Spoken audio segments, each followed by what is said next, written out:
Então,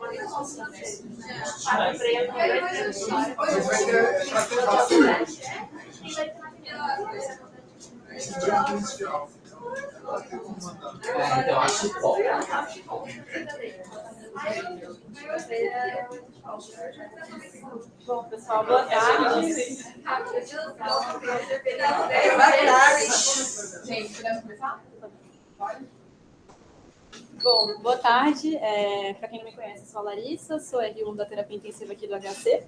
E o tema que eu trouxe hoje para a gente conversar um pouco é a retirada de suporte. É um tema bastante extenso, até porque implica em vários aspectos diferentes, então tem que trazer um programa para não ficar também, enfim, algo muito comprido, nem longo, nem cansativo.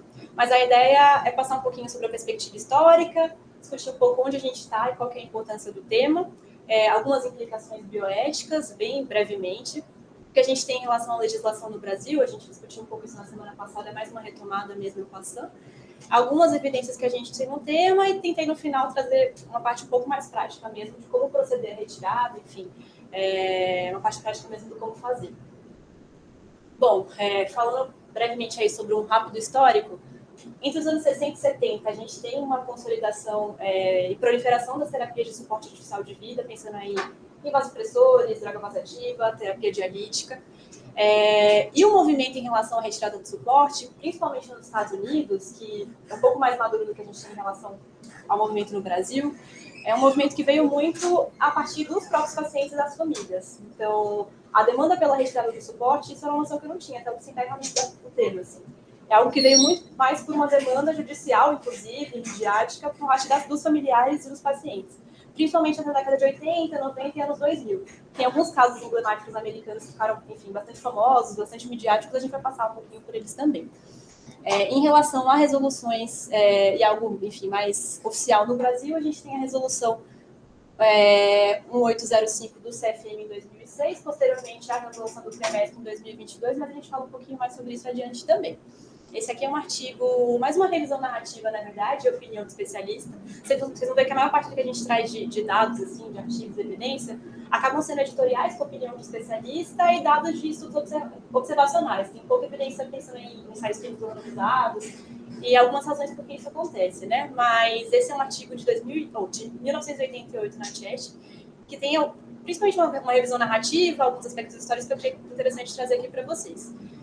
Uma das coisas que ele menciona é que a noção de prolongamento da vida artificial é bastante recente e veio com o advento aí dessas tecnologias que ficaram mais consolidadas aí por volta da década de 70 e 80, inclusive se contrapondo ao que seria de uma tradição hipocrática mais antiga, né?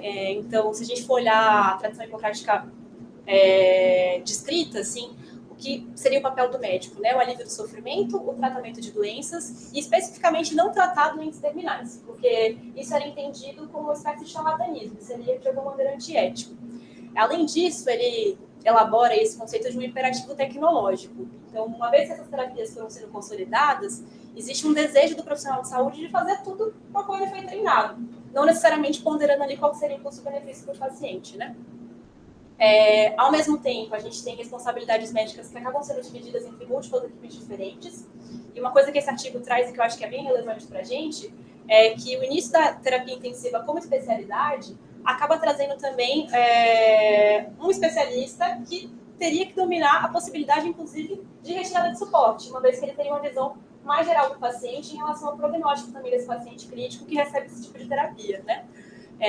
Acho que isso é bastante relevante para a gente também. Então, além disso, né, as definições e redefinições de vida e morte aconteceram nesse período também. Então, se historicamente a gente entendia a morte como uma parada cardiocirculatória, no momento em que a gente tem alguns tipos de terapia e uma manobra de RCP de maior eficiência, a parada da circulação deixa de corresponder de fato à morte, né? Pode ser só uma parada cardiocirculatória, não necessariamente um óbito.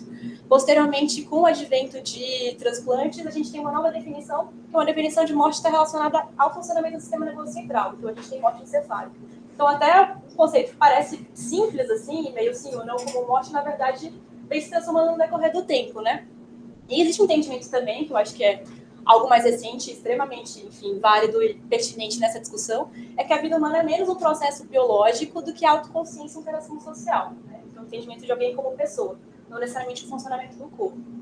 Eu trouxe esse trechinho que eu achei interessante, né, que ele se pergunta, na verdade ele menciona um estudioso de ética que pergunta o que é que o suporte à vida suporta, assim, né, o que é que ele está sustentando. E se entre a escolha entre coração e cérebro, na verdade, o que a gente pensa mais é quais são as funções relevantes para que a gente tenha a partir de qual momento, né, a perda é irreversível, para a gente pensar que, na verdade, é uma morte da pessoa, né? Entendendo a pessoa não como um corpo, mas como um conceito mais subjetivo, enfim, um pouco mais complexo. Esse aqui é um livro de um historiador francês, chama Philippe Arrier, que chama A História da Morte no Ocidente. É um livro que traz um pouco de como a morte é entendida desde os primórdios da Idade Média, assim. E é um livro bem bacana, assim, recomendo. E é interessante como o fenômeno da morte no hospital é algo extremamente recente, né? Então, no decorrer de séculos, ali no início até quase fim da Idade Média, o protagonismo da morte era do moribundo, na verdade. Então, tinham muitos relatos, inclusive literários mesmo, em relação a peças, poesia e tal, em que o anúncio da morte era feito pelo próprio doente. Que eu acho que dialoga um pouco, assim, acho que, enfim, qualquer um de nós já ouviu um paciente dizer na UTI que ele ia morrer naquele dia, por exemplo, assim. E a gente acha isso relevante, né? Isso traz impacto, assim. E, no passar do tempo, isso foi se transformando, talvez surgindo nas enfermarias, tem a questão da Igreja Católica como, enfim, um patrono de cuidado, um entendimento diferente do que seria esse processo de morrer. Mas eu vou ler esses trechos, são dois pequenos e que eu acho que são interessantes e pertinentes aqui na discussão. A morte no hospital, ela não é mais a ocasião de uma cerimônia ritualística presidida pelo moribundo, em meio à assembleia de seus parentes e amigos. A morte é um fenômeno técnico causado pela parada de cuidados, ou seja, de maneira mais ou menos declarada, por decisão do médico e da equipe hospitalar. Inclusive, na maioria dos casos, há muito moribundo perdeu a consciência. A morte foi dividida, parcelada, numa série de pequenas etapas, entre as quais não se sabe definitivamente qual a verdadeira morte, aquela em que se perdeu a consciência ou aquela em que se perdeu a respiração. Todas essas pequenas mortes silenciosas substituíram e apagaram a grande ação dramática da morte. Bom, e nesse contexto, situações de fim de vida associada aí ao advento do suporte artificial de vida acaba levando a decisões clínicas difíceis e dilemas bioéticos, né? Não é minha intenção aqui estender um pouco demais, enfim, na discussão de bioética, mas só lembrando que é um conhecimento que busca conciliar, analisar e discutir criticamente algumas teorias morais, aplicando-se em situações que envolvem ciências biomédicas, usando uma metodologia específica, né? Para isso, existem várias teorias morais diferentes, acho que pode um pouco do escopo a gente falar muito detalhadamente aqui, mas desde o utilitarismo, a deontologia, a ética das virtudes, teoria da lei natural, dentre outras, né? Uma coisa que é interessante é que, cronologicamente, essas coisas acontecem até relativamente próximas. Então, depois da Segunda Guerra Mundial, a gente tem também uma discussão cada vez mais profunda e presente em relação a direitos humanos também. E o conceito de bioética, enfim, a conversa sobre isso é relativamente recente da maneira como a gente entende hoje, né?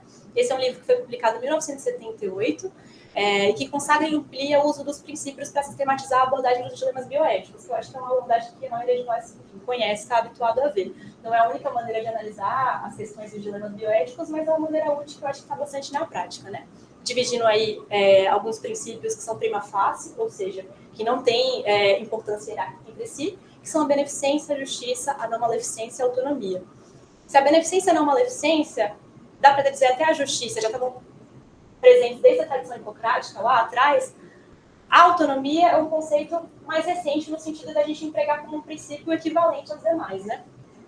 Lembrando que a autonomia é o direito do indivíduo racional exercer a autodeterminação por meio de escolhas próprias e envolve a ausência de influências externas em suas decisões, a capacidade dele compreender a situação e as consequências dessa decisão e conseguir agir conforme as suas escolhas. Uma coisa que é importante é que os autores do livro, eles argumentam que respeitar a autonomia não é só tolerar a decisão do outro, né? Mas diz respeito também a promover e conseguir proteger a capacidade em relação à tomada do agente de decisão, né?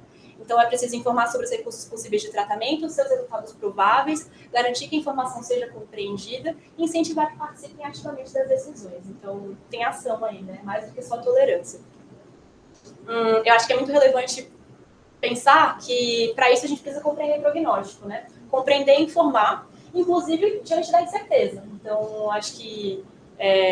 enfim, está também presente desde a tradição hipocrática, que prognosticar também é função, né, do médico e da saúde de maneira geral. E conseguir compreender e comunicar isso é fundamental para retirada da limitação de suporte e para a moção da autonomia dos pacientes, né? Os objetivos de cuidado, eles precisam guiar o uso das terapias, e a comunicação efetiva e relações de confiança são cruciais para o bom cuidado. Aquele movimento que eu falei, que começou ali por volta da década de 80, ficou conhecido como Right to Die, né? Direito de morrer nos Estados Unidos.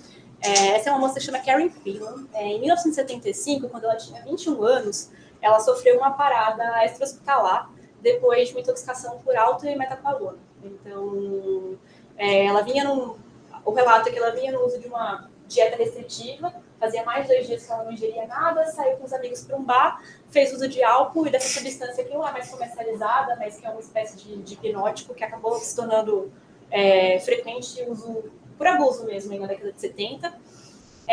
Fez uma parada quando ela retornou para o domicílio, foi reanimada e evoluiu com um estado vegetativo persistente, dependente de ventilação mecânica e de nutrição enteral. Os pais eram bastante católicos, eles usavam muito do argumento religioso, inclusive que era a religião da paciente, né, como incompatível com aquela situação de vida. E eles travaram uma batalha judicial para a retirada de suporte da ventilação mecânica, quando a equipe de saúde entendia que aquilo não seria ético, né, que seria uma espécie de suicídio assistido, enfim, uma espécie de homicídio, na verdade, uma vez que a paciente conseguiria demandar pela retirada do suporte. Mas eles conseguiram vencer na justiça, e em 1976 ela foi desacoplada da ventilação mecânica e viveu mais 10 anos, ainda em suporte interal, né? Entendendo aí que o suporte interal também é uma medida artificial de manutenção de vida, né? E ela morreu depois por conta de uma pneumonia e complicações infecciosas, né? Bastante tempo depois. Uma coisa que os pais falam é que eles nunca pediram que ela morresse, de fato, né? Mas que eles queriam devolvê-la para uma condição em que ela pudesse morrer naturalmente, de acordo com a vontade de Deus. Era bastante prevalente esse argumento religioso. O que é curioso, né? Porque às vezes na nossa prática a gente ouve o argumento religioso numa outra perspectiva, assim. A Elizabeth Bouvier tinha, se não me engano, 26 anos. Era uma paciente que tinha diagnóstico de uma paralisia cerebral, tinha alterações degenerativas articulares com muita dor. Um suporte social bastante frágil também. E ela se internou, se não me engano, com 26 anos, num hospital psiquiátrico, e ela precisava fazer uso de nutrição enteral por conta de uma disfagia, e ela solicitou que essa sonda fosse retirada, que o suporte fosse interrompido. Os médicos que atendiam também entenderam isso como uma forma de suicídio assistido. Ela também judicializou. O entendimento inicial das primeiras instâncias é que sim, seria uma forma de suicídio assistido, não poderia ser permitido, mas ela recorreu, acabou indo para instâncias superiores, foi na Califórnia, se não me engano, e na Suprema Corte foi decidido que sim, ela tinha o direito de escolher.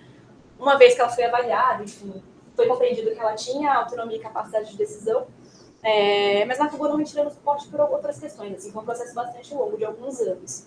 Mas foi um caso emblemático porque, a partir daí, a gente tem a compreensão de que o adulto, a gente, no caso, enfim, a legislação americana, na verdade, de que um adulto que tem a capacidade de consentir tem o direito constitucional garantido de recusar o tratamento médico, ainda que aquilo implique em morte, né? O que eles descrevem é que ela aceitou uma morte mais precoce de um desfecho já estabelecido, que era a doença que ela tinha, ao invés de adiá-lo artificialmente. Então, eles não compreendiam isso como uma espécie de suicídio assistido, né? A retirada por si. Essa é uma outra moça, chama Nancy Cruza. Ela também evoluiu, enfim, eu não lembro exatamente qual foi o diagnóstico inicial, mas ela teve um coma vegetativo persistente. Foi um acidente automobilístico, na verdade, uma PCL extra-hospitalar. Foi levada ao hospital, manteve, enfim, não tinha consciência, e os pais também queriam a retirada da nutrição enteral. Ela não ficou dependente de ventilação mecânica. Também travaram uma batalha na justiça, foi isso em meados da década de 80, conseguiram ganhar também, a sonda foi retirada e ela morreu mais ou menos 7 dias depois. Acho que ficou meio escuro, não dá para ver direito, mas ali é o túmulo dela, tem escrito a data de nascimento, então em 20 de julho ela nasceu, tem born, July, tudo mais. Partiu em janeiro de 1983, que foi quando ela teve o acidente, e em paz em 26 de dezembro de 1990. Foi quando ela, enfim, né, morreu no entendimento que temos de morte biológica. E talvez o mais famoso de todos é o caso da Terri Schiavo, o caso mais recente, dos anos 2000. Ela sofreu uma PCR extra-hospitalar com hipocalemia, chegou a viver um período persistente sem muita interação, E ele ficou bastante famoso porque existia uma compreensão diferente em relação ao marido e os pais da Teresa Schiavo. Então, eles entendiam que ela tinha consciência e não queriam a retirada do suporte, que seria a sonda integral. E o marido compreendia, pelo que eles tinham de comunicação prévia, que aquilo não seria um estado que ela desejaria ter. E ele ganhou, em 2005, foi retirada a sonda e ela morreu mais ou menos 7 a 10 dias depois.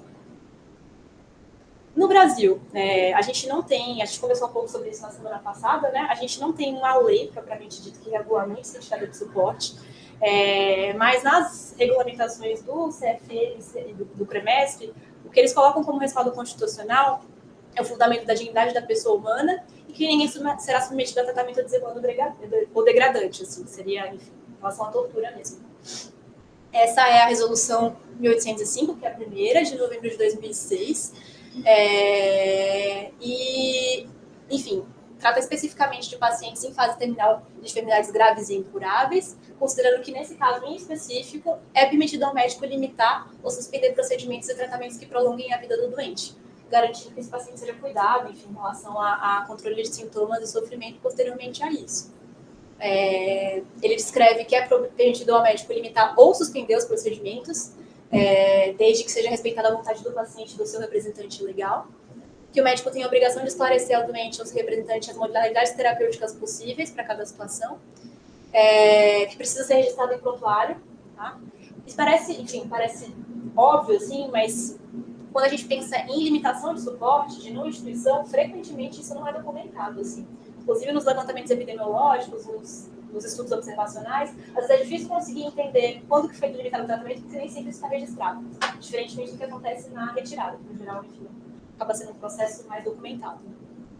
E, além disso, o paciente precisa receber todos os cuidados em relação ao controle de sintomas, né?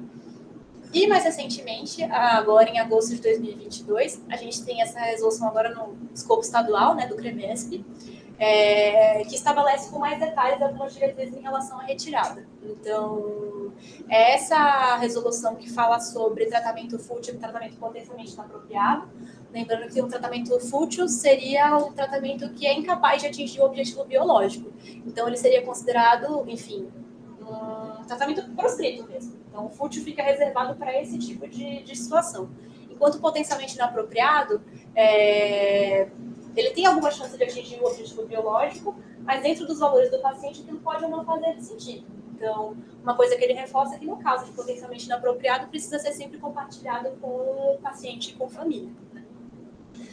E ele descreve um pouco mais detalhadamente em relação ao processo da retirada, inclusive colocando alguns quesitos específicos em relação a quem precisa estar presente, né? Então, o paciente precisa estar em fase terminal, de enfermidades graves e incuráveis, identificadas pelo médico responsável. E ele descreve também que essas condições precisam estar diagnosticadas por outros 2 médicos, sendo um desses um especialista na doença que ocasionou, enfim, o quadro terminal, e um segundo médico atuante na área de cuidados paliativos. E que precisa ser considerada, enfim, tecnicamente respaldada por esses 3 médicos em teoria, que dificulta um pouco o processo.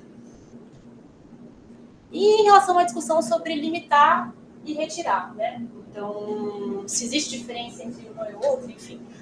Acho que todo mundo conhece esse exercício mental que é o dilema do trem.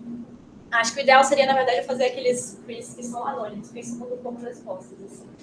Mas consiste num experimento mental mesmo, se imaginar numa posição de alguém que vê um bonde, na verdade, o dilema do bonde, né? Um bonde chegando, descarrilhado, e no trilho que aquele bonde está percorrendo, ao fim daquele trilho, tem 5 pessoas.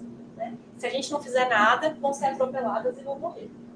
Só que ao nosso lado tem uma alavanca, e se a gente puxar essa alavanca, a gente consegue fazer com que esse bonde faça um desvio e atropele uma única pessoa que estaria presente no fim desse segundo trilho. Vou considerar que se ninguém responder, ninguém vai acionar a alavanca, tá bom? Quem acionaria a alavanca nesse contexto, nessa situação?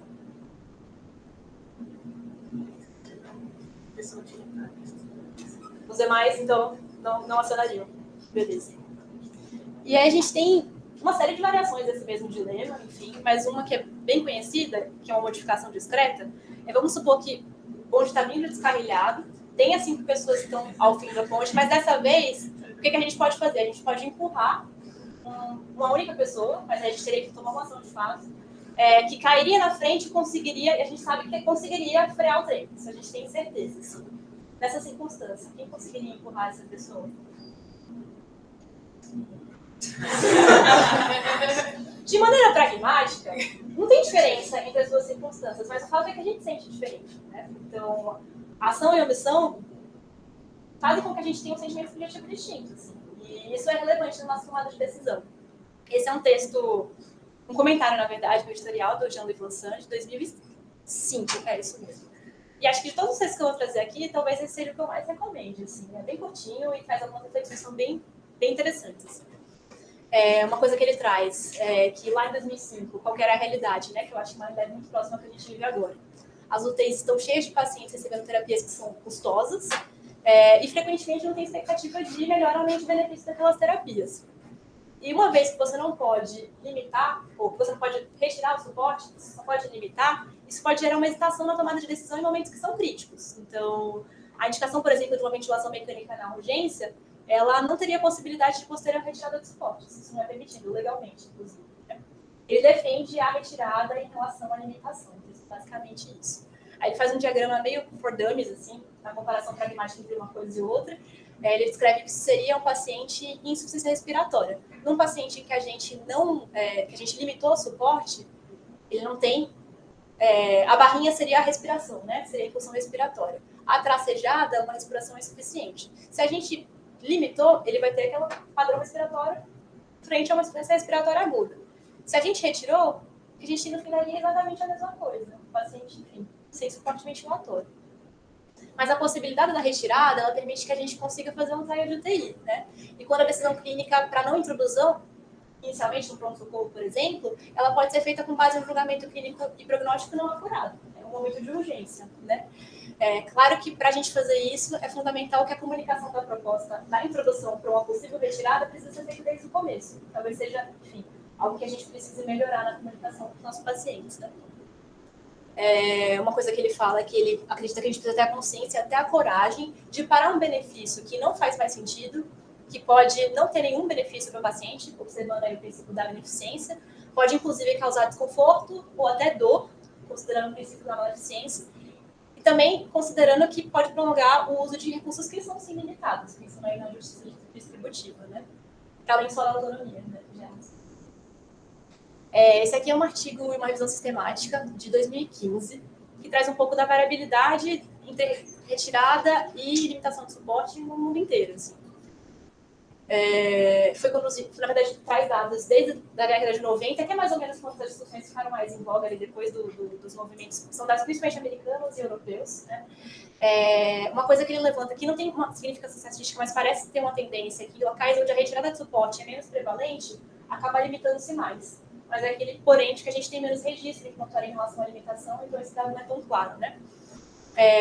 Inclusive inclui um estudo que examinava a variabilidade entre intensivistas de uma mesma UTI, mostrando a diferença significativa na retirada de suporte de acordo com o intensivista que atendia aquele paciente. Depois eu coloco mais detalhes aqui nesses pontos. Esses números são em relação aos pacientes que morrem em UTI, tá?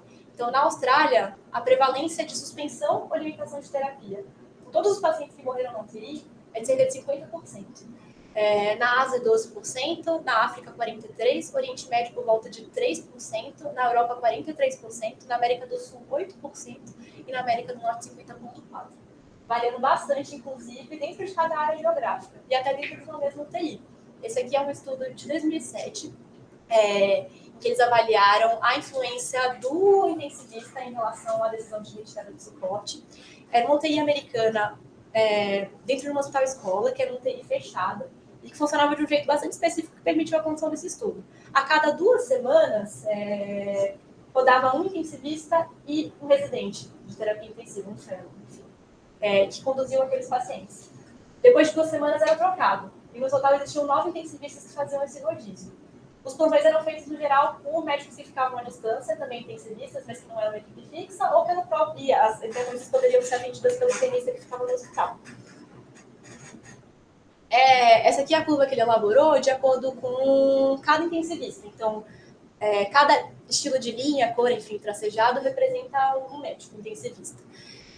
no eixo longitudinal, a porcentagem de pacientes que tinham decisão de limitação de suporte na UTI e o tempo, assim, na linha de baixo, né?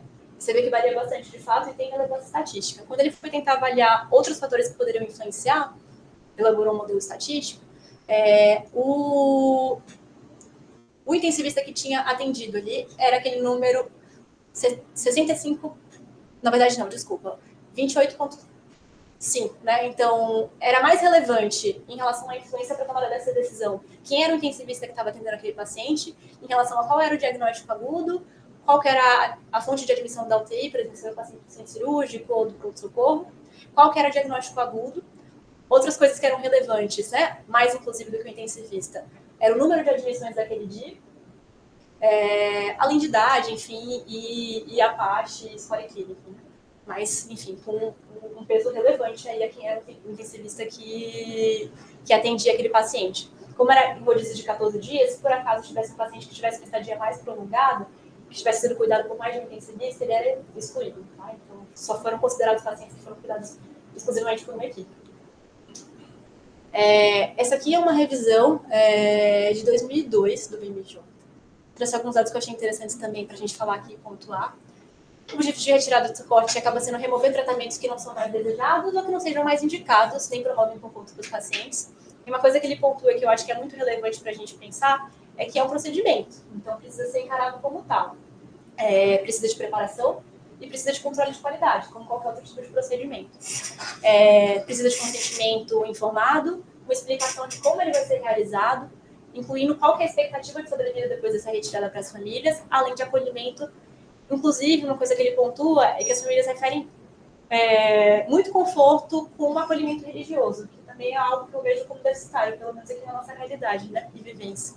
Precisa ser realizado num ambiente adequado, com toda a monitorização que não for relevante e retirada, precisa de documentação adequada e precisa de um desfecho que seja avaliado para melhora de qualidade. Uma vez que a decisão foi tomada, a retirada do suporte, ele sugere, né, que seja feito de acordo com o potencial de desconforto conforme a suspensão de cada tratamento. Vasopressores, antibióticos e nutrição poderiam ser suspensos de maneira abrupta porque não acarretam maiores sintomas. A descontinuação da ventilação mecânica. Nesse estudo em específico, ele sugere a redução progressiva de parâmetros em mais ou menos 30 minutos a 1 hora, usando doses antecipadas de opioide ou de benzodiazepínico tituladas para conforto, de acordo com a avaliação de sintomas físicos. Outra coisa que ele coloca como relevante é acessar familiares em relação a sentimento de culpa abertamente, porque isso pode ser uma questão que pode complicar luto, além de sugerir também um suporte religioso, de capelonia, no momento da retirada. E isso é referido pelos familiares como bastante positivo. Eu acrescentaria aqui que, além de acessar familiares, acessar também a equipe, né? Porque eu acho que esses sentimentos de culpa também são muito prevalentes em equipes. Conversar abertamente sobre isso também é relevante. Essa é uma outra revisão narrativa, canadense, na verdade, que eles levantaram dados para conseguir elaborar um guideline em relação à retirada. Eles também relatam, né? É mais uma coleta de dados observacional, que a retirada sequencial de terapias frequentemente é relatada nos relatos de caso, enfim, e nas revisões prévias a essa revisão. Algumas entrevistas com médicos apontam que eles preferem retirar terapias que eles percebem como sendo escassas, caras, invasivas, artificiais, emocionalmente disruptivas, tecnológicas ou rapidamente fatais quando retiradas. E, aparentemente, preferem não retirar formas de terapia que são de administração contínua em relação a formas intermitentes. Então, seria mais fácil, por exemplo, suspender uma diálise intermitente do que suspender uma diálise contínua. E para eles é mais fácil também suspender uma terapia que não... Na verdade, é mais difícil suspender uma terapia que possa causar dor ou desconforto físico, pensando aí na ventilação mecânica, por exemplo, né, como o espinel. Parece ter uma ordem meio prevalente em relação a esses estudos, como retirar. Então, no geral, inicia-se limitando aí a transfusão de hemoderivados, depois diálise, vasopressores, ventilação mecânica, nutrição, antibióticos e, por último, fluidos intravenosos. Esse aqui é o guideline que eles elaboraram. Não vi, assim, muitas recomendações. Não é um guideline que está descrito como níveis de evidência, até porque a gente não tem evidência de estudos, enfim, de RCTs, enfim, então acabam sendo mais estudos observacionais e opinião de especialista. Mas ele divide em partes, assim, do como fazer. E a primeira parte é preparar, de fato, para a retirada. Informar o paciente ou ao familiar, inclusive falando sobre o que esperar em relação ao prognóstico, há quanto tempo em relação à sobrevida depois da retirada daquele suporte, além de acolhimento espiritual, como a gente tinha falado, preparação do time, entendendo tudo isso como um procedimento, então com um plano a ser realizado, discutido, bem documentado, preparar o setting para aquela retirada, então preferir, quando é possível, um quarto privativo, se não for possível nem disponível, puxar as cortinas, enfim, tentar promover um ambiente que seja mais confortável e privado. Uma boa comunicação entre a equipe, até para conseguir fazer a avaliação, conseguir medicar esse paciente quando for necessário, fazer um debriefing, como qualquer outro tipo de procedimento, para tentar melhorar a qualidade, promover um suporte de luto para as famílias, e envolver as famílias no cuidado mesmo. Às vezes secando boca, por exemplo, ou molhando boca com gaze, estando ao lado do paciente no momento da retirada. Assim. Ele sugere que eles estejam presentes.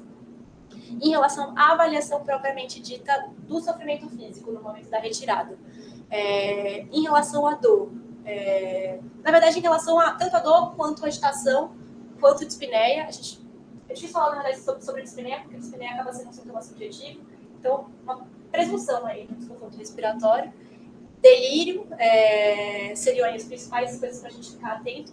E ele estimula que a gente use alguma ferramenta específica mesmo, para conseguir fazer uma avaliação mais sistematizada de cada um desses quesitos. Além disso, documentar bem a razão pela qual a gente está fazendo algum tratamento farmacológico. Então, se eu subir a dose de opioide, ou se eu subir a dose de benzodiazepínico, que eu documente exatamente por que eu fiz isso. Até considerando que em muitos países, inclusive o Brasil, a gente não pode abreviar o processo, né? Então, a ideia é que seja muito bem documentado qual é a indicação da gente levar a droga, não simplesmente levar, o que aconteceu. Em relação ao objetivo das medidas farmacológicas, né? É a gente conseguir tratar sintomas que são evidentes. Então, até é possível fazer uma medicação preventiva, mas se a gente tem um caso muito específico, por exemplo, um paciente que a gente vai estubar, que tenha um alto suporte, que a gente tem uma alta chance de evoluir para um quadro de uma dispneia presumida. Então, nesse caso, talvez faça sentido a gente começar, de repente, uma opioide de antemão. Mas, na maior parte dos casos, ele descreve como recomendado a gente tratar aquilo que a gente está vendo. Isso é curioso, que em quase todos os artigos que eu li, eles falavam sobre retirar bloqueadores neuromusculares, que eu acho que parece bem óbvio, assim, que a gente não vai retirar suporte, a gente não consegue avaliar o sintoma físico. Mas tem um racional de que talvez para a família ver aquilo num paciente bloqueado possa ser um pouco mais fácil. Mas considerando que isso pode implicar em a gente não enxergar o desconforto físico, acho que faz muito sentido a gente sempre suspender. Né? Em relação a medidas farmacológicas mais previstas, né, como primeira opção opioide, sem um teto de opioide, inclusive, ele sugere uma dose de 1 a 2 miligramas inicialmente, podendo dobrar a cada 10 a 15 minutos. E se a gente fizer 2 doses e não tiver conforto, começar uma infusão contínua. Se houver agitação, ou se for refratário ou uso de opioide, aí segunda opção, benzodiazepínico. Começando com bolos aí num paciente que seja virgem de benzo, de 2 miligramas, podendo ser repetido a cada 10 minutos, iniciando uma infusão mais ou menos parecida com o que a gente tinha visto com opioide, e sem teto. Então, subindo até a gente conseguir estimular para conforto. Outras medicações que poderiam ser possíveis, Propofol, como segunda linha, em relação ao benzodiazepínico. Ele sugere adrenalina inalada no caso de estridor pós-extubação, mas ele não recomenda fazer um uso rotineiro de anticolinérgico ou de furosemida, a não ser que o paciente tenha sinais objetivos, assim, de acialorreia ou de estar mais congesto. Ele sugere também que a gente tenha protocolos estabelecidos em cada instituição para conseguir proceder com o procedimento.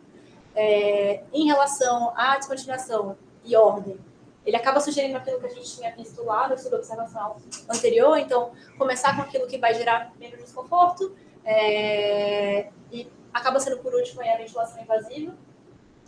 Em relação à descontinuação da ventilação, ele sugere fazer aquele desmame breve, assim, né? Então, de 30 minutos a 1 hora, principalmente pacientes que possam evoluir com desconforto, que tenham suporte alto. Mas a gente fala um pouquinho mais à frente, assim, estubar de vez também pode trazer algumas coisas positivas, né? Principalmente fazer com que o processo seja menos lento e menos sofrido para a própria família. E ele recomenda que a gente tire qualquer tipo de monitorização, enfim, que não está trazendo nenhum benefício, que pode ser mais alarde, som, enfim, e frustrante para a família. Em relação especificamente à retirada de ventilação mecânica. Essa é uma revisão sistemática que fala especificamente sobre isso. Lembrando que a dispneia é um sintoma subjetivo, então a gente tem uma dificuldade da avaliação da dispneia propriamente dita, a gente acaba fazendo um diagnóstico presuntivo de acordo com vários dados, né? O uso de musculatura acessória, se tem batimento de asa de nariz.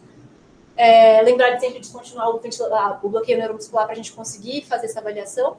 Ele sugere que a gente titule opioide para uma frequência respiratória abaixo de 30 e que a gente avalie fazer bolos ou aumentar a infusão se a gente vê agitação, face ou gemência. Pacientes comatosos não teriam possibilidade de sentir dispneia, né? Então não haveria uma indicação de medicação sintomática. Então, tratar só aquilo que a gente vê. Pré-medicação em pacientes, pré-medicação de começar o opioide ou começar o benzodiazepínico antes de estubar, né? Principalmente pacientes com sinais de desconforto antes da própria retirada.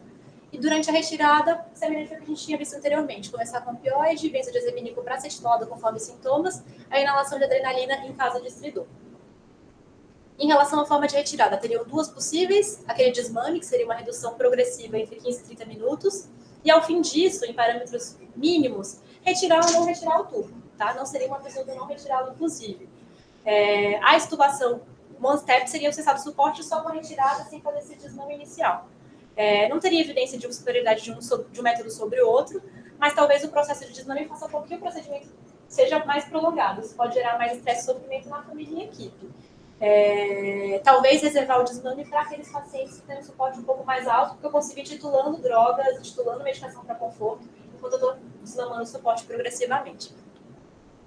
E uma vez que eu estudei, assim, né, o que eu espero? Quanto tempo que um paciente leva para morrer depois que a gente tirou o tubo? Bom, o que a gente sabe, que tem em relação à documentação de evidência, é que a grande maioria dos pacientes vai morrer nas primeiras 24 horas. Então, cerca de 90%. Metade morre na primeira hora, né? E tem alguns pacientes que podem, enfim, escapar a esse período mais esperado.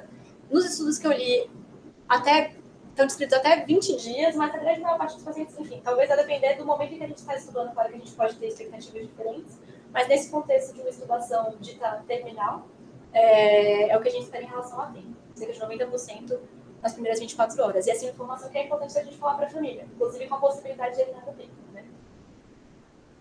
Em relação a fatores que poderiam estar associados a uma morte mais rápida ou mais lenta, né? Algumas coisas que são mais intuitivas, então pacientes que tenham mais disfunções orgânicas acabam falecendo um pouco mais rápido. Outra coisa que ele coloca como relevante, que teve relevância estatística, né? O fato de ser um paciente cirúrgico, por exemplo, ele acaba falecendo mais rápido do que um paciente clínico. Pacientes que usam vasopressores também faleceriam mais rápido que pacientes que não usam. Foi também relevante do ponto de vista estatístico qual que era a etnia. Nesse estudo específico, ele não conseguiu descrever mais detalhadamente. Então, a maior parte dos pacientes eram brancos e ele acabou juntando todas as outras etnias como não brancos. E, aparentemente, pacientes que eram não brancos morreram mais rápido do que pacientes brancos. O que ele postula aí como hipótese é de que, por conta da própria desigualdade, pacientes não brancos chegariam mais graves no hospital. Ele aponta como essa possibilidade. Uma coisa que é curiosa é que idade também foi um preditor independente para tempo, sendo que pacientes acima dos 91 anos morriam mais devagar, o que é bem curioso, assim, né?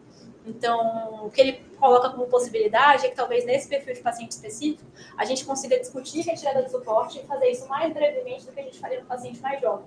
Talvez a gente seja mais hesitante em relação a essa tomada de decisão. Isso é o que ele coloca no próprio artigo. Eu já vi uma discussão também que eu acho que também faz algum sentido, de que talvez nesse perfil de pacientes a gente tenha mais, enfim, demência ou pacientes extremamente rebaixados e tem um perfil basal que assuste. Às vezes a indicação dessa intubação pode não ter sido, enfim, diante de uma circunstância muito aguda. E aí, de repente, eu estubei e ele volta para a condição habitual que estava antes de mais para morrer. Acho que as duas fazem sentido, a gente só conseguir falar com certeza, assim, mas são possibilidades, né? E outra coisa que foi relevante em relação a tempo foi qual que era o primary insurance status, né? Se ele era um paciente que vinha do Medicare, se era privado, ou se tinha algum outro suporte governamental. Sendo que pacientes que eram do Medicare demoraram mais tempo a morrer. Outros fatores não foram associados nem muito relevantes. Aqui é a curva de acordo com a idade, e aquele em cinza mais claro são os pacientes acima de 91 anos, que eu queria achar meio curioso, deles demorarem mais tempo para morrer depois de serem estudados. Bom, em relação a coisas que eu acho que é importante para a gente levar da discussão, né? Avanços tecnológicos e terapias de suporte modificam o entendimento de vida e morte, impõem dilemas éticos e decisões clínicas que são difíceis. A legislação no Brasil ainda é muito incipiente, então o que a gente tem são só regulamentações no geral do CNM e do CREMESP. Ainda falta muito em relação à legislação de fato, né? A terapia intensiva acaba representando uma especialidade com um papel de suma importância no processo da decisão da retirada de suporte. E acho que pontuaria também a importância da retirada em relação à mera limitação de suporte, né? Esse é um trechinho daquele editorial que eu tinha falado do Jean-Louis Vincent, que eu acho que é bem relevante, que quis colocar um pouco no final, que a gente, como médico, tem um certo privilégio de conseguir prover assistência para os nossos pacientes na jornada final de vida, no processo de morte, né? Mas, ao mesmo tempo, a gente também tem o dever de assegurar que eles vão morrer com dignidade. Então, acho que discutir esses temas, pensar a respeito disso, acaba fazendo parte aí primordial da nossa especialidade. É isso.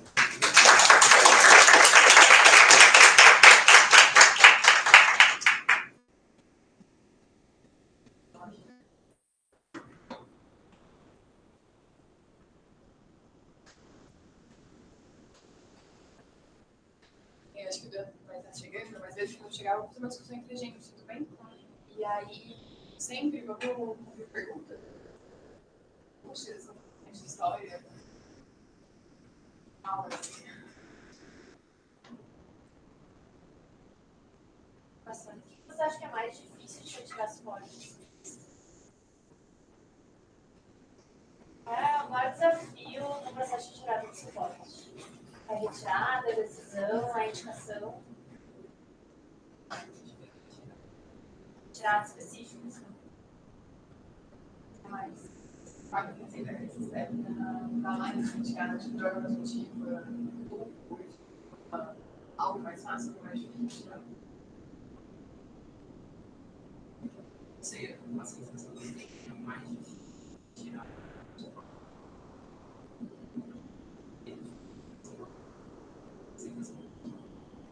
Mas não sei se para falar que é isso, é mais.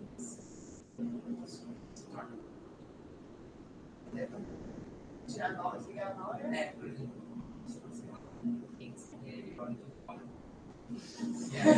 Precisou ser extremo. 495. Se fosse 300, a gente.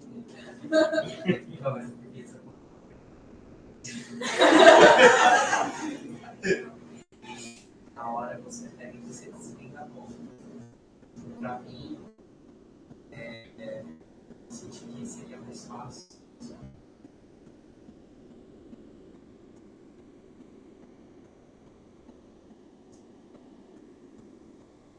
E a curando gradualmente. Mas assim, tá 500, você baixou pra quanto que você tinha falado? Não, eu pedi para a pessoa fazer. Eu não senti confortável. Mas você seria confortável pra quanto? Tem um valor no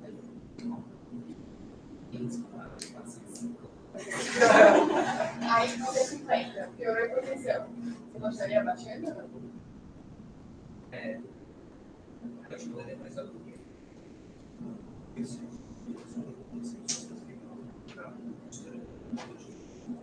Não sei se eu daria mais cedo.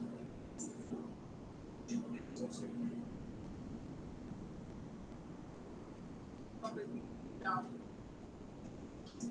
Tirar um caso desse mês, que é mais ou menos assim, um paciente construtivo tem vindo, com todos os suportes que vocês podem imaginar, até o momento que ela perdeu o site de tronco, de ferro esses dias, o quadro era irreversível, assim, dose alta de que tinha disponível. E aí era um sofrimento muito grande para a família, tinha sido um transplante intervírus, então a filha estava no processo, a família inteira, né, no processo de luto já muito complicado, e a gente queria abreviar aquilo, e gerou um desconforto muito grande entre a equipe de desligado.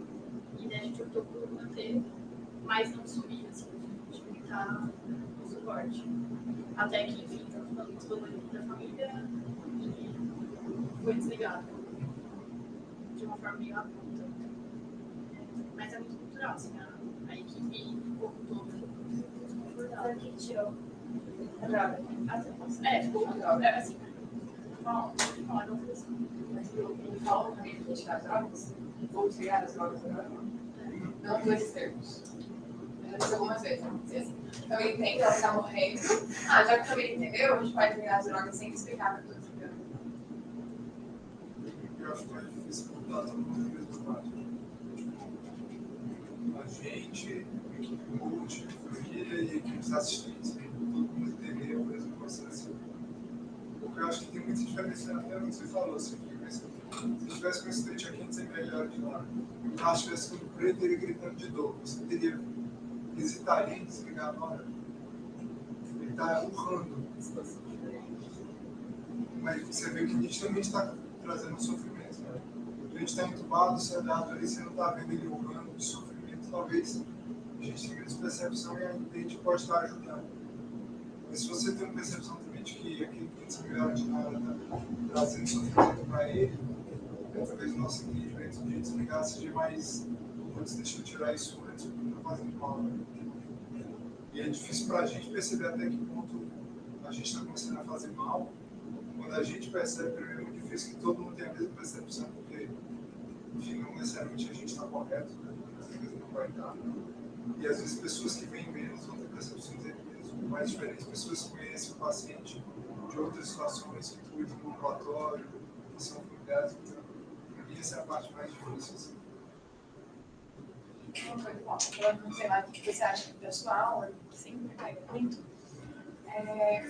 Talvez a gente leva sempre uma discussão para esse lugar de sofrimento, né? Tipo isso que o Paulo falou, essa é uma hora que você vai no sofrimento, né? O paciente não tem mais capacidade de compreensão. A equipe está sofrendo de ficar dando banho no paciente que não compactua, e todos os cuidados, a pressão. Enfim, acho que a gente está aí, porque a gente ainda está muito bebê nessa história. Mas quando a gente fala de morte social, assim, né? Morte interessante, para além da morte biológica, assim, né? Que parece, eu tenho dúvida, se a gente tem diferença de culturas nos Estados Unidos e aqui, ou se a gente só fala menos, assim, como equipe, como profissional de saúde, sabe? Isso foi claro, assim. E talvez quando a gente fala que ela morreu no dia do acidente e ela só pôde descansar 1 ou 2 anos depois, tem um conceito aí que talvez trouxesse um pouco de paz, assim, né? Eu não sei, assim, menos do que eu li do que a vivência, assim. Eu acho que não é infrequente que as famílias falem, faz tempo que ele partiu, né? Uhum. E às vezes não é um tempo que, por exemplo, ele foi entubado, enfim, estava grave, continuou grave depois de 2, 3 dias. E tem algum momento que as famílias falam, acho que não está mais aqui, assim. Eu não sei exatamente que momento é esse, né? Talvez o momento da família também, porque eu acho que isso também é relevante, assim. Mas eu não sei, acho que tem uma questão cultural muito, muito relevante, que varia inclusive de ambiente geográfico. Assim, ela mesmo tem nos Estados Unidos, em que, a depender de qual intensivista você calhava de cair, isso poderia ser discutido ou não. Assim. Um dado que eu acho que eu não mencionei, mas que era relevante também, assim, é que também teve relevância estatística em relação ao paciente ser mulher ou homem. Então, aparentemente, no caso das mulheres, era mais facilmente discutido, era mais frequente discutir a de suporte. Assim. E isso é consistente com outros estudos, assim, de que mulheres recebem mais cuidados paliativos e mais medidas para conforto do que homens. Acho que tem. Teve um outro artigo que a gente discutiu no JC, né, que falava sobre a diferença étnica, inclusive, assim, em relação a uma intervenção específica para a promoção de cuidados paliativos. Acho que tem muito viés de tudo, de gênero, tem muito viés em relação a quem eu sou, a quem eu estou cuidando, assim, e eu acho que falta. Eu entendo que seja uma discussão que não é objetiva, né, que reperpassa um monte de questões filosóficas que são subjetivas também, mas eu acho que a gente precisa de alguma coisa um pouco mais objetiva, assim. E aquilo de variar conforme intensivista, acho que é a realidade que a gente vê. Varia muito de acordo com o TI que a gente está vivenciando, assim, é completamente diferente, né? Não sei como, talvez, elaborar para que seja um pouco mais uniforme, assim, tipo, um grande desafio mesmo. Eu fiquei com o final lá de você, tipo, você foi a pessoa que viu 2 momentos muito diferentes, assim, para você ir, né? Eu falo a sua idade. Não sou tão velha assim, mas ela é mais nova. Eu também mais nova, mas ela trabalha muito mais tempo que nós, no mesmo lugar. Eu acho que existem muitas variáveis que entram nessa jogada que vocês colocaram. Eu acho que as mais importantes e que talvez vocês tenham algumas visões quando vocês passam quem já passou na UCI, versus quando vocês passam, quem já passou, por exemplo, no UTI do trauma. O perfil do doente é muito diferente. O perfil do UTI do trauma é um perfil jovem, um perfil muito agudo. E essa discussão ela fica um pouco mais sofrida, acho que tanto para a equipe quanto para as famílias. Eu acho que isso causa muita angústia. Então, se você pega o perfil do doente clínico da UCI, é um perfil com mais idade, policomórbido, em que essa discussão, acho que é menos doída para a gente, não no âmbito de família, mas é menos doída para a gente porque causa aquela estranheza, uma vozinha de 90 anos entubada com uma GTT já em casa. Então, a imagem, ela choca mais do que se fosse um jovem que sofreu um acidente ontem e, do nada, ele está super grave e sem proposta cirúrgica, por exemplo. Mas algumas provocações que eu acho que a gente consegue fazer na UCI algumas vezes é a dificuldade que a gente tem como equipe quando o paciente, por exemplo, uma situação em que o paciente não tem drive respiratório. Ou quando ele não fica em suporte, a gente não consegue fazer um desmame ventilatório, porque isso é muito confortável. É muito mais confortável você fazer uma intubação paliativa com um paciente neurológico, por exemplo. Ele só não acorda. Até para a gente pensar no que a Lari falou sobre prognóstico pós-extubação. Então, coisas eu acho que de acrescentar, divido eu sei em dois momentos, né, da minha vida, antes do Daniel e pós-Daniel. E antes do Daniel, isso seria pensar essas extubações mais complexas, e sim uma extubação de paciente neurológico, que ele está ali há 5 dias em parâmetros mínimos, há 5 dias já gastroestomizado, está só aguardando tráqueo ou extubação para ir para a Suzana, era o clássico. Aí a gente conseguiu extubar com mais facilidade pela equipe. Agora eu acho que a gente consegue fazer essas extubações justamente por esse conhecimento. Sair do que a gente chama de cuidado paliativo por bom senso e ir para uma coisa mais estudada e entender exatamente o que é. Não, a gente não está fazendo mal, a gente está fazendo o que faz sentido para aquele indivíduo, conhecer quem é aquele indivíduo.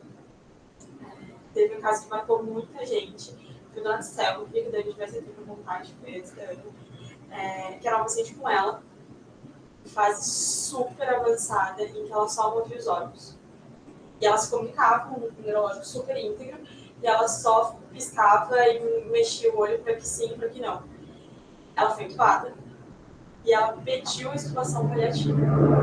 E os filhos ficaram super cômodos. Como vocês conseguiram conversar isso com a minha mãe? E eu não consegui conversar isso com a minha mãe. E aí eles pediram ativamente eles irem conversar com ela, porque eles eram contra o procedimento que a gente expondo, que era a vontade dela. Não que a gente era a favor, mas sim que a gente era a favor da vontade da Cel. E eles só ficaram calmos, assim, quando eles viram a mãe deles fazendo sim com o olho, que ela não aguentava mais, porque aquilo não é qualidade de vida. Acho que são esses eventos que são muito complexos. Assim. Entender que essa paciente ela não tem mais área respiratória, que ela vai morrer depois de minutos que a gente tirar esse estudo. E é muito difícil controlar sintoma, porque eu não vejo, a paciente que não tem músculo, que não vai fazer face de dor, não vai fazer esforço respiratório, não fazer nada. Mas às vezes ela sente que o neurológico é incrível. Então, acho que nesse caso em questão a gente acaba pecando pelo excesso na dúvida medíocre do que na falta. A gente estubou sem sedação, mas ela já estava com morfina, a gente manteve a dose que ela estava. A gente estubou e na dúvida a gente fazia bolos. Tinha uma sobrevivência ficaram alguns minutos, assim, não chegou a 1 hora. Foram alguns minutos.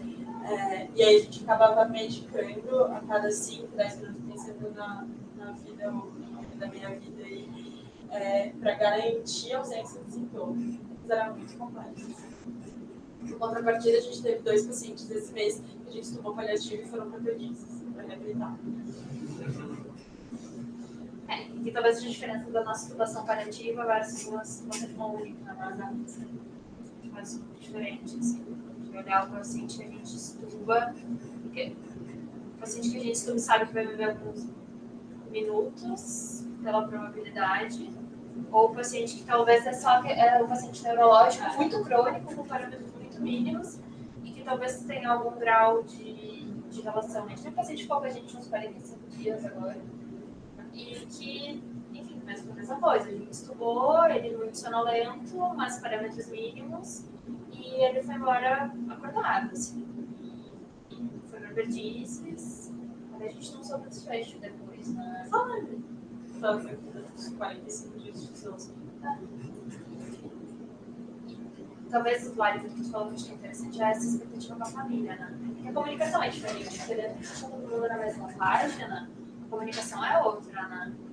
E talvez a dificuldade seja, talvez até nessa comunicação do processo que talvez é muito ativo de tirar e falecimento com o tempo, versus uma retirada e ver o que vai acontecer, e quando isso já até pode ser que exista uma sobrevida envolvida, né?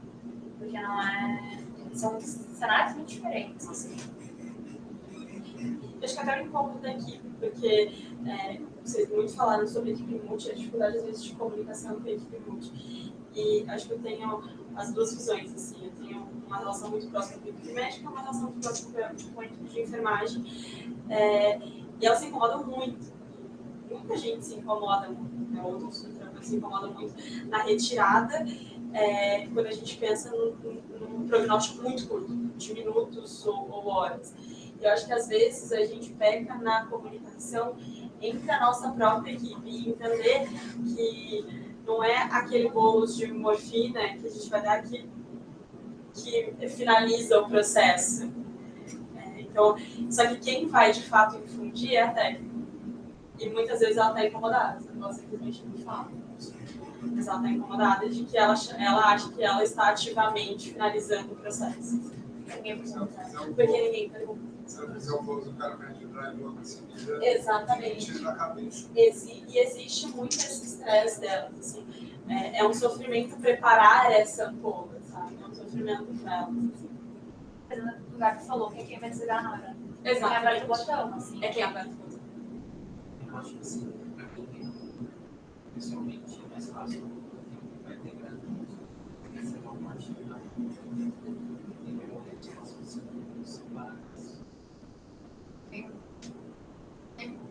marcou muito a diferença, assim, foi uma morte de tronco.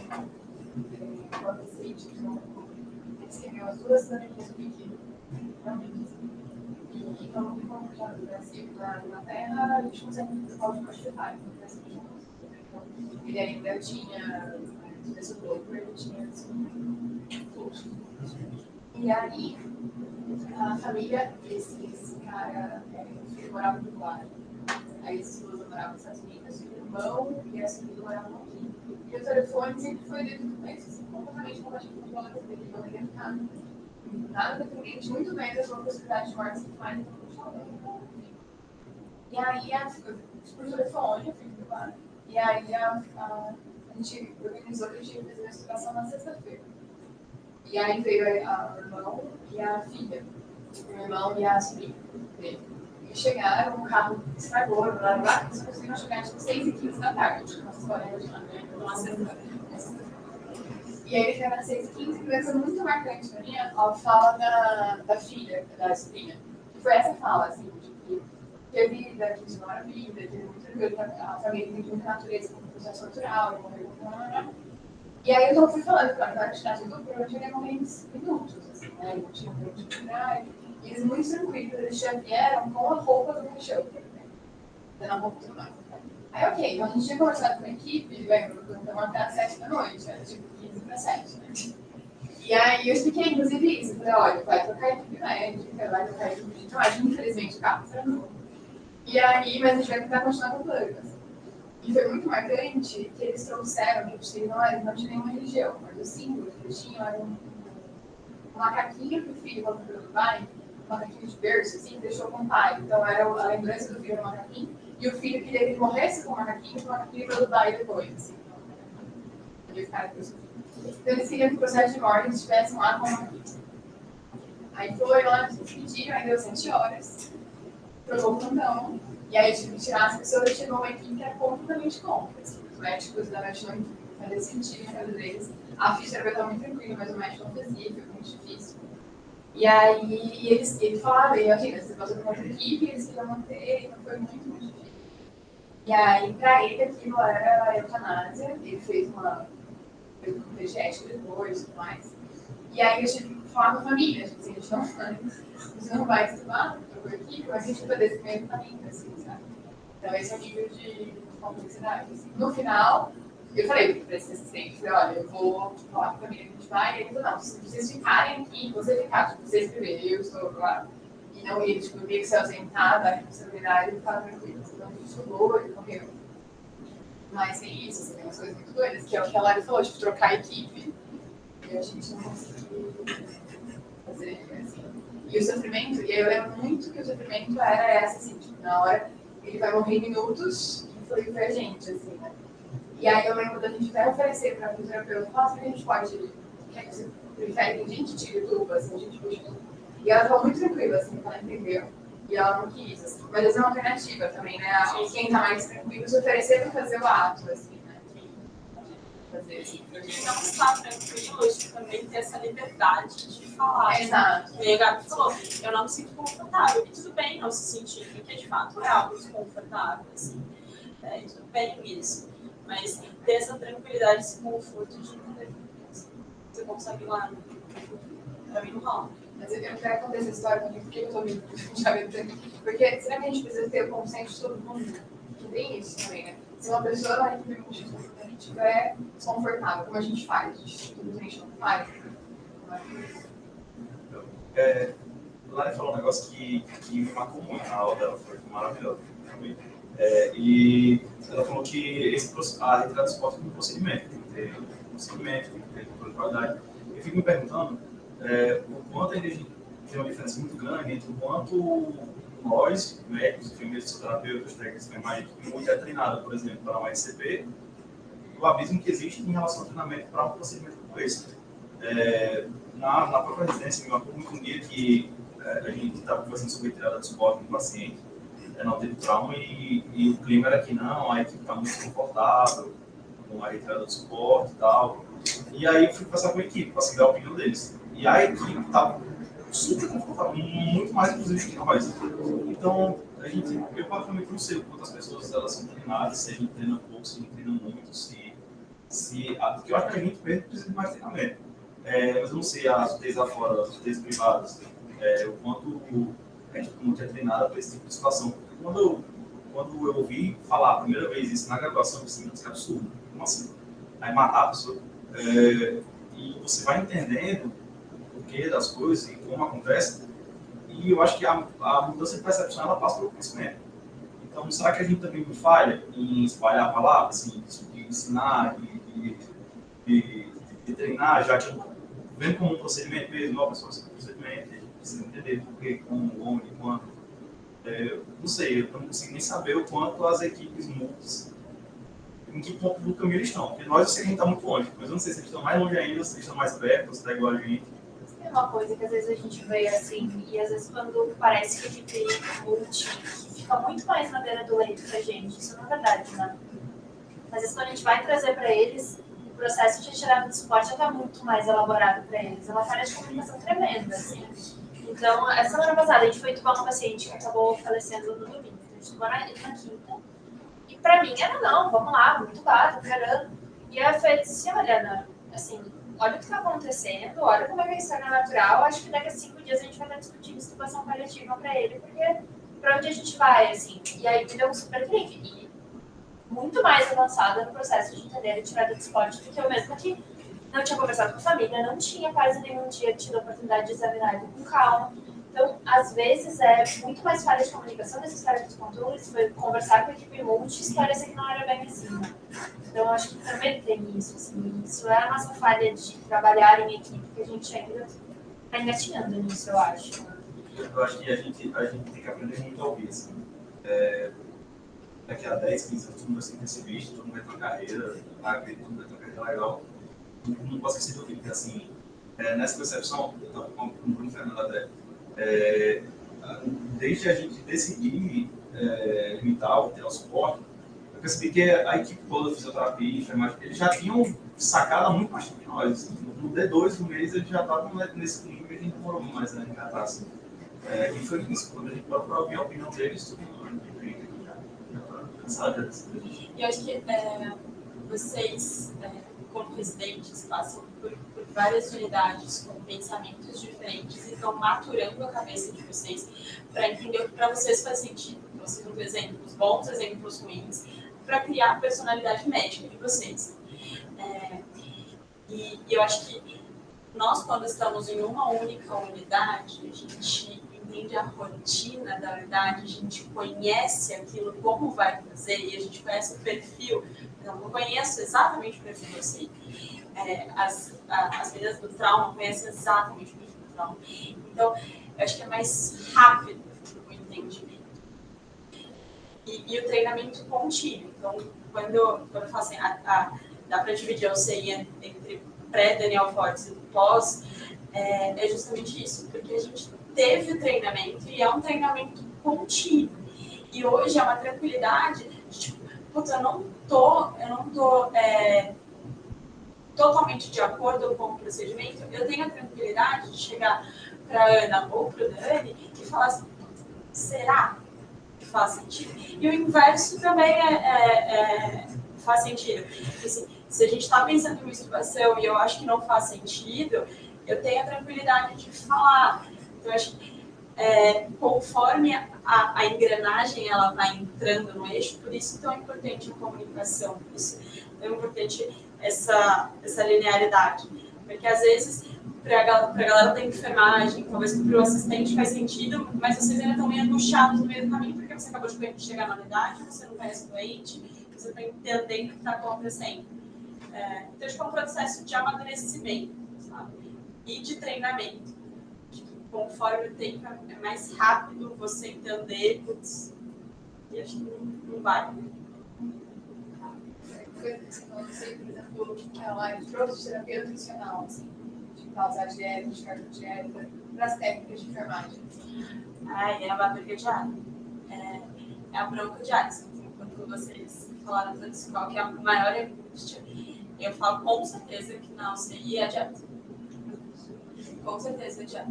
Assim, a gente tem uma angústia tremenda das meninas de pausar a dieta integral. Meu Deus, ele vai morrer com fome. Tudo bem, isso é uma cultura bem latina, bem nossa mesmo, assim, da fome. A gente tenta dar alguns exemplos até com bichinho, com animal de estimação e tudo mais, que é uma coisa natural do ser humano parar de comer no final de vida. Do ser humano não, mamífero. Parar de comer no final de vida. Mas ainda acho que é muito cultural. Apesar de mostrar artigo científico, mostrar a última revisão, a última meta-análise que tem, ainda não é. Ainda é uma briga diária. Fê, posso te fazer uma pergunta? Para você que tem bastante cabeça. Você falou que é desconfortável, né? Quando desligar, enfim. Para você, depois de tudo que você já viveu, assim, ainda tem alguma coisa de desconforto, sei lá, em cada situação, em cada retirada? Você acha que isso foi aplanando assim? Eu acho que com o tempo, você vai... cada procedimento, você vai tirando um desconforto, assim. Cada coisa você vai tirando um desconforto. Tipo, a hipotensão vai causar algum sintoma, vai dar soninho, assim. Então, assim, então, é mais fácil. Assim, algumas coisas vão tirando a angústia. Então, uma coisa que a gente faz para diminuir a angústia, e isso me ajudou muito, é sempre tirar a monitorização. Assim, não estou vendo ele ficar impotente, não estou vendo ele desaturar. Algumas coisas me dão muita angústia e acho que eu fui estudar mais para resolver controle de sintoma físico, que medicação é muito difícil de tirar. Por exemplo, queda de líquido. É muito comum meu paciente obstruir a via aérea com aquela queda de líquido. Por mais que ele esteja totalmente dissociado, que ele esteja com item bomba, eu vou ficar ouvindo aquilo me incomoda, ainda me incomoda. Porque eu acho que não deve ser confortável ter uma obstrução em via aérea. Mas existem algumas coisas físicas muito simples para fazer e conforme a gente vai se aprofundando, vai ficar mais fácil. Então, funcionamento adequado, mobilidade lateral, com a cabeça flexionada para frente, reduz. Eu acho que conforme o tempo vai passando. Hoje, acho que pouquíssimas coisas me me incomodam pessoalmente. Assim, pouquíssimas coisas acho que eu estou fazendo mal a alguém, ou eu não me sinto confortável de fazer. Acho que a última vez que eu me senti algo desconfortável é quando a gente passa do ponto. Quando a gente faz demais e descobre que passou do ponto, de fato. Naquele momento, acho que eu me sinto incomodada. Mas que naquele momento esteja fazendo bem, eu me sinto mal retroativamente. Presença de família na retirada. Acho.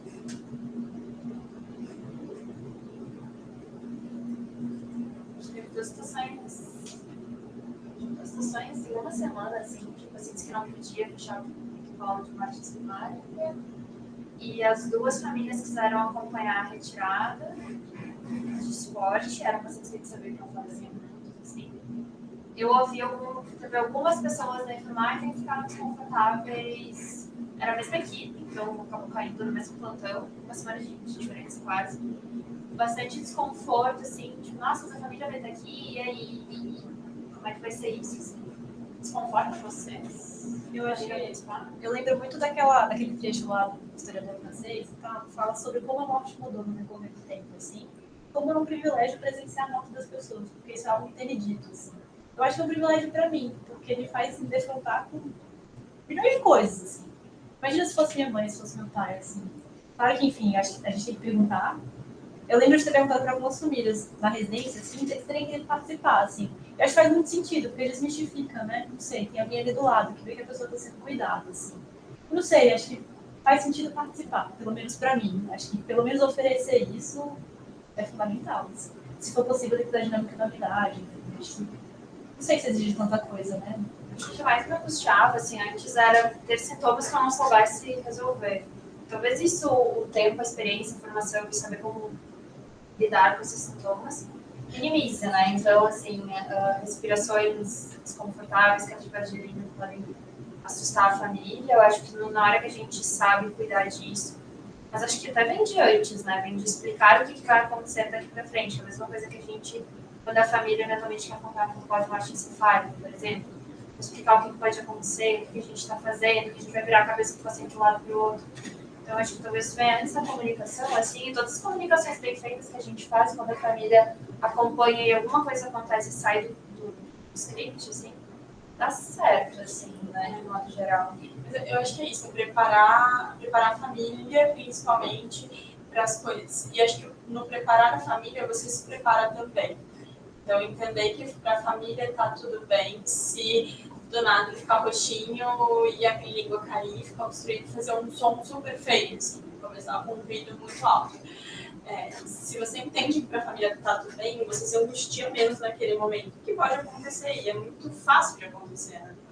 Então, algumas coisas você pode ir prevendo e já se antecipar, ou já tá com tudo do lado, porque a família vai ver e tudo mais.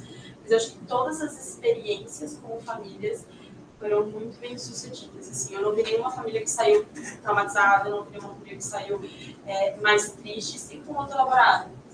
De que estava todo mundo do lado, todo mundo fez o que dava, todo mundo tratou com carinho, todo mundo cuidou até o último momento. Assim. Acho que vai ajudar muito a elaborar o luto. Essa pergunta porque acho que no processo de preparar para o procedimento, raramente as famílias pedem, mas com frequência quando a gente oferece eles querem participar. Eu acho que isso faz sentido. Exato. Eu acho que isso faz sentido, assim, no processo de preparar e preparar também a família, se eles quiserem participar do que vai acontecer. Preparar a equipe também, dizer, ó, família tá sabendo disso, disso, disso.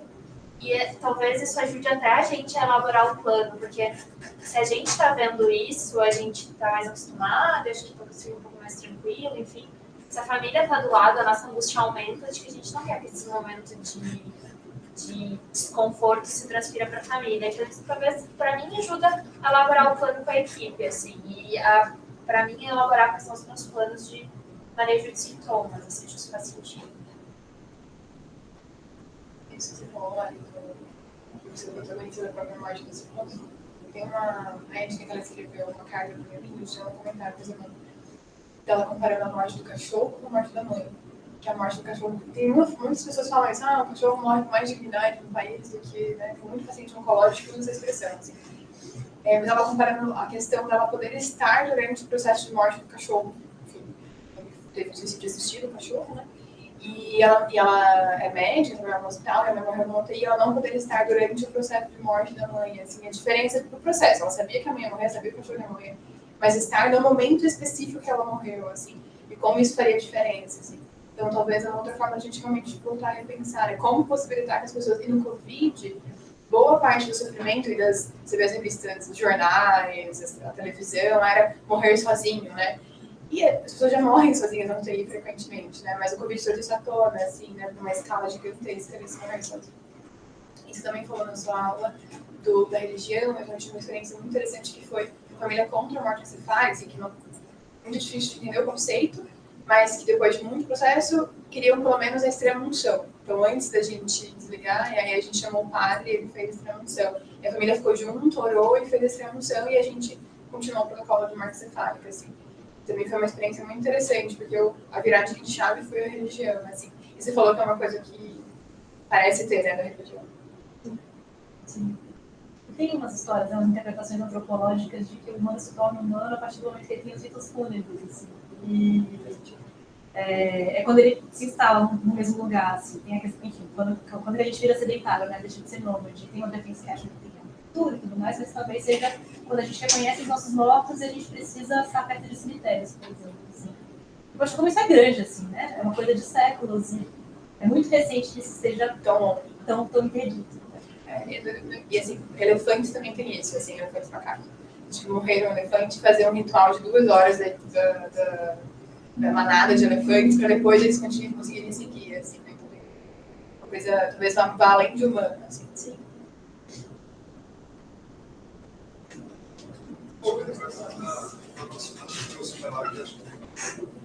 Evoluir, né? Um modelo hospitalar muito autoritário. E a gente tem que autorizar a família a tratar da pessoa que tem assim. Isso é real, se você se botar na posição contrária, você tem alguém que está te proibindo dar com quem você quer, e às vezes sem poucos motivos. Para muitas coisas eu fico pensando nisso, assim, da forma que a gente conversa. Coisa que a gente faz que tem muita indicação, tem muita coisa que a gente faz porque você não fez. Da cultura ou qualquer outro justificativo que seja. Para pensar a respeito. Claro, se a família não quer, acho que não tem nem discussão. Ninguém precisa ser forçado, mas se a família quer, a gente tem que olhar para si do porquê que a gente não quer. Para mim, me passa ali muito uma sensação de falta de transparência. De por que não estão querendo isso? Por que estão escondendo? Ou você tem de sentimento em qualquer outro lugar. Você vai na oficina. O cara não deixa você entrar para ver o que estão fazendo no seu carro, porque estão mexendo no seu carro, você não pode saber. O que estão mexendo na minha mãe que eu não posso saber? Viajando no tal, então você tem um lugar para continuar de câmera e sem cirurgia. A cirurgia inteira gravada. A Lari falou um negócio muito legal, assim, você colocando nas duas falas. A Lari falou que é bacana o acompanhamento da família na hora, dependendo da dinâmica da unidade. E isso é uma fala muito boa. Porque assim, a dinâmica da unidade que me faz é a unidade, é a equipe da unidade. Só que é muito comum, assim, eu vejo vocês, às vezes, quase baixando a cabeça para falar com o enfermeiro para pedir autorização para alguém entrar e tudo mais. Assim, é a mãe de alguém, é o pai de alguém, é a filha de alguém. A dinâmica que a gente faz são os seres humanos. Assim, o ser humano que não consegue entender isso não precisa repensar. E acho que a gente, como área hospitalar, precisa repensar muito. A gente vai no automático. Não, visita das 4 às 5. Tá bom. Não, visita não é esse horário, não pode entrar, não pode. Mas a gente vai estudar agora, tá? A gente soma muito serviço quando você tem um ser humano a gente é desumanizado pela forma como a gente é tratado. As coisas que você colocado, isso aí torna difícil você virar a chave de um lado do outro.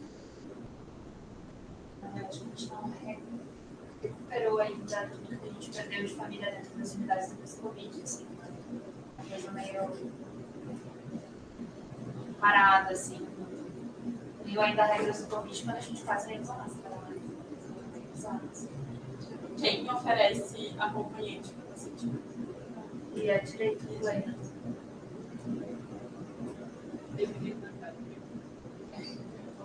E é lei, assim. Você vê que cada coisa bizarra. A paciente deve ter proibido óculos. Porque ninguém vai cuidar do óculos do doente, não deixa a dentadura em casa. Mas veja bem, não seria proibido celular. Aí vai um paciente jovem de 25 anos, fica lá olhando para a parede, porque não tem TV suficiente na unidade. E é uma briga para convencer a equipe que coordena isso, que chefia toda. Mas a gente pode usar o celular. Quanto de nós enlouqueceria em 5 horas sem absolutamente nada para fazer? A gente dá uma palavra cruzada Uma menina de 25 de 25 anos lá tratando uma endocardite. É mais fácil da zona. Nessa hora e é isso, e é horrível. É apenas horrível.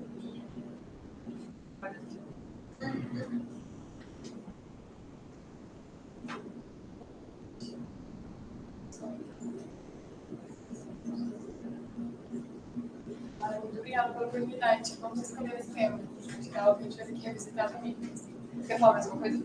Não? Não, eu que agradeço a presença de todos, principalmente da privilégio. Prazer.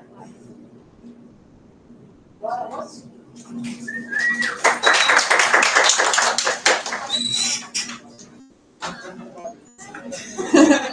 Continuar a oração.